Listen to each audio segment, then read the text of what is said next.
turabashuhuje cyane inshuti bakunzi b'ijambo ry'Imana, mwebwe mudukurikiranye muri mu mpande zitandukanye, muri situwasiyo zitandukanye. Uwiteka Imana abagirire neza kandi abambika imbaraga nyinshi cyane. Jyewe muri kumva ni Nyirabagenzi Alice, Mama Lionel, ubifuriza umugisha w'Imana uko bwije n'uko bukeye. Imana ibagirire neza kandi Imana ibambika imbaraga zayo, ibasapotinge mu buryo bw'umwuka ndetse n'ubw'umubiri. Birashoboka ko ugeze hano bwa mbere uhite wihutira gukanda kuri subscribe kugira ngo ivugabutumwa n'izindi gahunda zikorerwa hano z'amasengesho n'impuguro bitandukanye ujye ubibona bitakugoye. Imana iguhe umugisha rero, ugubwe neza. Turagira ngo dutangire dusenga Imana hanyuma tuganire ijambo ry'Imana. Mana ishobora byose, turagushimiye cyane kuko ukwiriye gushimirwa. Amahanga yose agushimire, indimi zose zivuge ko uri umwami. Tugushimiye ineza yawe itarondoreka.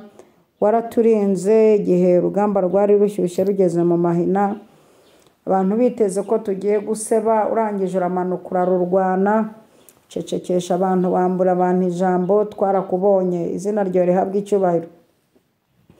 Uyu mwanya dusengeye umuntu wese ugiye kumva ijambo ryawe, ukuboko kwawe kwiza kubane nawe kandi iri jambo rimugirire umumaro, rimuneshereze, kuko ijambo ryawe ni imbuto itabora. Ijambo ryawe rirahindura kandi ijambo ryawe ntirijya rigenda ubusa. Urakoze cyane, udufashe cyane kandi wagure cyane uyu muyoboro, wagure cyane abantu bagiye kuryumva, nanjye kandi unyagure muri byose mu izina rya Yesu, amen amen. Imana ibahereze umugisha mwinshi cyane. Nagira ngo tuganire amagambo y'Imana dusanga hano muri Yobu igice cya 5 umurongo wa 2. Haravuze ngo kuko umujinya wica umupfapfa kandi ishyari ryicubuza ubwenge.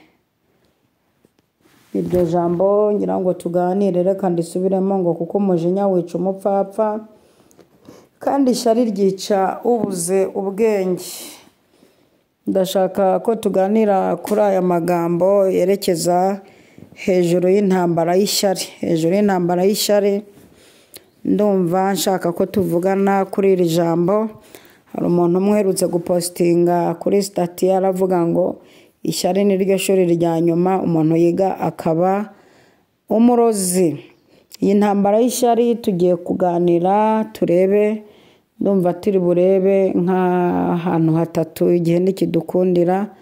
Abantu batatu bazahajwe n'icyo cyorezo. Ni icyorezo gikomeye cyane kandi Imana ikurinda abantu bafite ishyari mu buzima bwawe, kuko turaza gusoza dukubita hasi ishyari ndetse n'abantu barifite.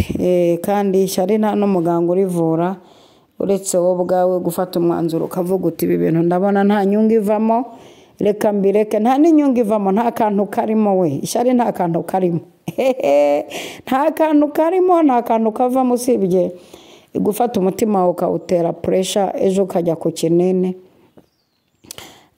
cyangwa ukaba watangira kubaza ngo ni mu ndangire umuti uvura umutima.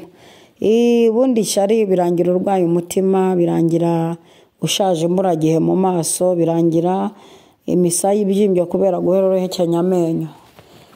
Ni icyo kintu cy'intambara y'ishyari. Kandi iyo Imana ibona ufite n'ishyari ukuntu, ikabona ryakuzonze, ikabona uzamara abantu yaremye, inagukura mu nzira hakiri kare, ukava mu nzira ukabisa abantu b'Imana bakamera kuka to mu izina rya Yesu. Nabanje Imana irinda abanyeshyari isuka n'agatebo ku ipera.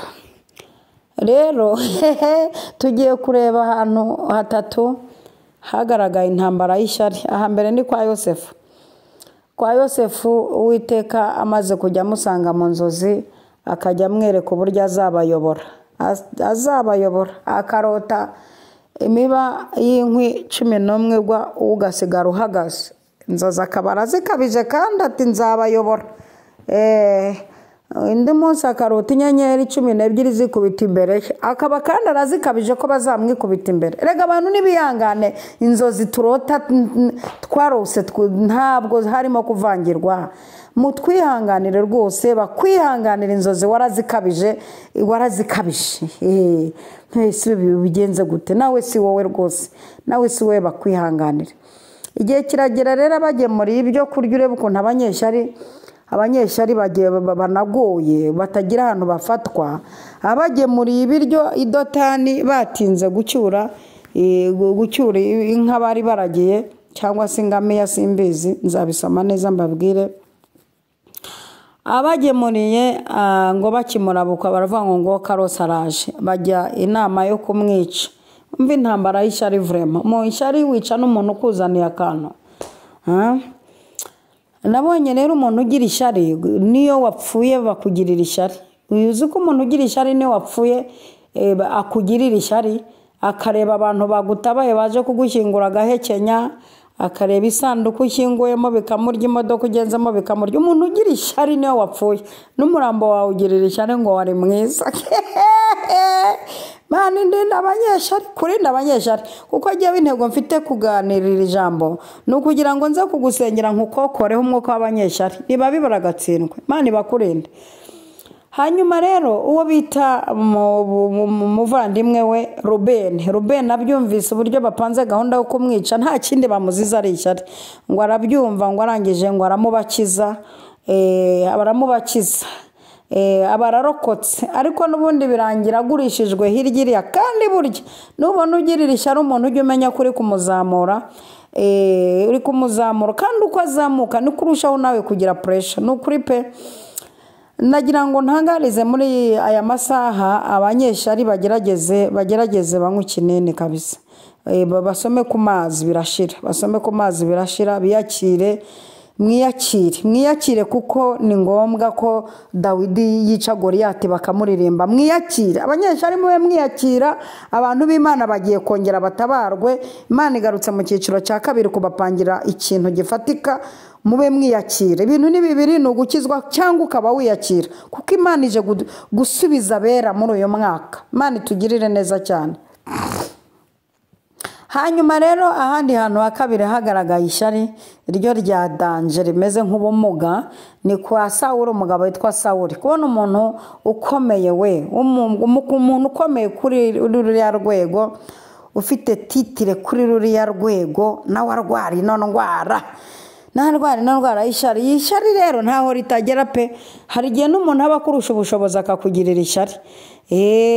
Nari nzi ko wenda umuntu akugirira ishyari kubera ko wenda umurusha ubushobozi. Aha niho ahantu hambere hagaragaye ishyari ribi cyane, kubona umuntu ukurusha ubushobozi akugirira ishyari. Ariko Imana igukorere n'ikintu gituma umuntu ukurusha ubushobozi arara nabi. Kuko ni ngombwa na Dawidi yaravuze ngo ntunganyirize ameza hagati y'abanzi. Igukorera ikintu gituma n'umuntu ukurusha ubushobozi anywe paracetamol pe. Hanyuma rero kandi banihane, kuko agiyewe intego mfite ni ukubwira abanyeshyari ngo bihane, ni ukubwira abantu barwaye indwara mukira hasi. Ibyo bintu ntibigezweho, nta n'ahantu byakwambutsa, nta n'ahantu byaguhesha agaciro. Imana ikurengere, ikuvane hubwo bwandu waranduye. Satani yagukubise ubwandu rwose, yagukubise ubwandu. Imana ikugirire neza cyane. Reka ninginge rero umuntu udukurikiye atera agatebe yicare, kuko mu kanya turaje dukangara imbaraga z'ishyari rizamutse, dukangara imbaraga z'abanyeshyari, hanyuma tuninginge n'abanyeshyari nabo bakira umwami Yesu Kristo. Sawuli ntagiza gutya, ntahize imihigo, nta betinze ati mukobwa wanjye ndamubetinga, uzanyicira Umufilisitiya nzamumushyingira. Nta betinze igihugu, ati jyewe umuntu uzamwica nzamuha kuyobora. Dawidi nawe aragiye ahanganye n'Umufilisitiya, ariko Dawidi Imana imuha umugisha ca. Ahanganye n'Umufilisitiya, amukubisibuye, aramwishe, igihanga aragiciye. Ariko reka mbabwire, Goliyati niwe muntu wa mbere hariya ahantu muri kiriya gihe bashyinguye pasiporo, bashyinguye igipande, ikindi gipande gitaha mu Isiraheli. Ngo arangije azamukana icyo gihanga agitwaye ku nkota. Maze abagore bakirebye, dore ko iyi nkuru ijya kuryoha, igira n'abayibara. Burya abadamu ku kintu cyitwa inkuru turi abambere, n'Imana irabizi, natwe kandi turabizi. Barangije rero agira gutya araririmba, umugore wa mbere akubitamo indirimbo, abandi barayumvise bakubitamo injyana z'uburyo bwose, barasirimba bazamura Dawidi, izina ryawe Dawidi bararizamura. Yesu we, seve ya Dawidi ijyaho akandi kantu k'umwirondoro. Baramuririmba, si ukumuririmba, maze Sawuli ishyari rirazamuka. Ishyari rirazamuka, atangira kumuhigisha urushinge, atangira kumuhiga mu buryo bwose ngo amurangize. Arangije ndashimira Imana ko itazemera ko tugwa mu maboko y'aba bantu. Ntabwo tuzagwa mu maboko y'aba banyeshyari, baranakabije, barimo baragenda bakabya baniyongera. No mu migi bahageze mwana, no mu migi bahageze we, no mu migi bahageze, no mu migi bateyemo. Yesu we, n'abicara kuri vora bararifite, n'abantu bagenda mu ndege bararifite. Sinzi impamvu ririmo rigenda rigira akantu rigenda rizamuka mu ntera, ariko nkubise umwuka w'ishyari hasi, ntembagaje imbaraga z'ishyari mu izina rya Data wa twese, Umwana n'Umwuka Wera, amen. Igihe kiragera birangira, kandi byarangiye Dawidi ayoboye pe, byarangiye Dawidi ayoboye. Ububasha n'ubushobozi yabuherewe i Rama. Sawuli ari nawe ubimushyiriye, aragenda amuhesha ubushobozi.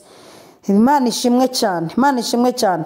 Ndashaka kuvuga ahandi hantu hagaragaye ishyari, undi muntu wagaragaje ishyari. Ariko Mana, ndumva nshaka kubwira umuntu udukurikiye nawe uri mu ntambara y'ishyari.